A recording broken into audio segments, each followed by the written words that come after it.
Have a little bit of weather whiplash, I like to say, the next couple days. You'll have cool mornings, warm afternoons, gotta dress in layers, but something else on the way, our second supermoon of the year. And believe it or not, it's the second of 3 supermoons between October and December. So the first one was on October 6th. The next one will be in December. This one is going to peak tomorrow morning at 7:10. And essentially what a supermoon is, if you don't know, it's when the moon is closest to the earth, so it appears brighter and larger. You'll be driving to work in the morning, or if you're out late at night, you'll notice how big and bright it is in the sky. It almost acts kind of like nature's street light.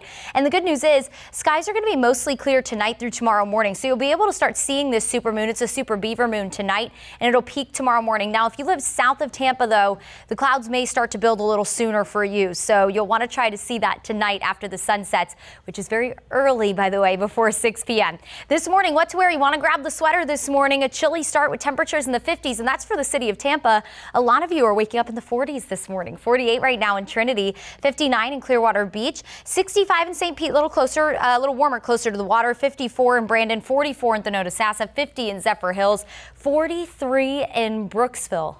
Brr. That's pretty cold, isn't it? 49 in Newport Richey to start the day. High temperatures are going to warm really nicely. This is what Jenny was talking about. We're going to have quite the warm up by the time it's all said and done today. We're talking 20 to 30 degree jump. That sun's going to put in some work today. Upper 70s to low 80s for afternoon high temperatures. It is also going to be breezy. You'll notice that wind as you step out the door this morning, especially if you live closer to the coast. And we're looking at wind gusts anywhere between about 15 to 20 miles per hour. It's not quite as blustery as yesterday, but I do think you will notice that breeze. And I think with low humidity and highs in the 80s today, it's just going to make the day all that more pleasant. Now, with the breeze staying elevated, we don't have necessarily the best marine forecast again today. Choppy waters on the bay. You'll want to exercise caution. Seas 2 to 4 feet today. So it has come down just a little bit, but not the best day to be out on the water if you're not the most experienced boater, or if you have a smaller vessel, just not the day to be out there.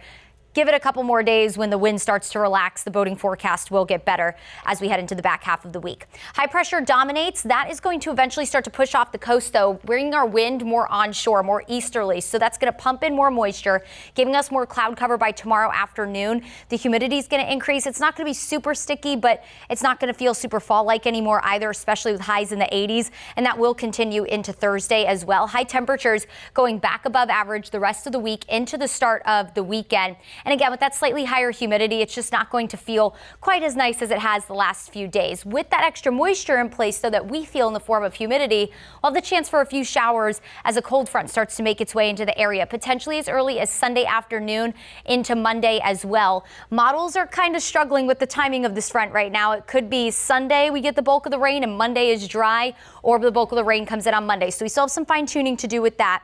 But low end rain chances Sunday, Monday, and then the coldest air of the season, that we do know, ushers in, dare I say, an Arctic blast, because I know that sounds pretty dramatic, but we're looking at snow across parts of the plains and the Midwest. And for us here at home, we could have our first morning in the 40s by next Tuesday. We'll be watching that really carefully for you.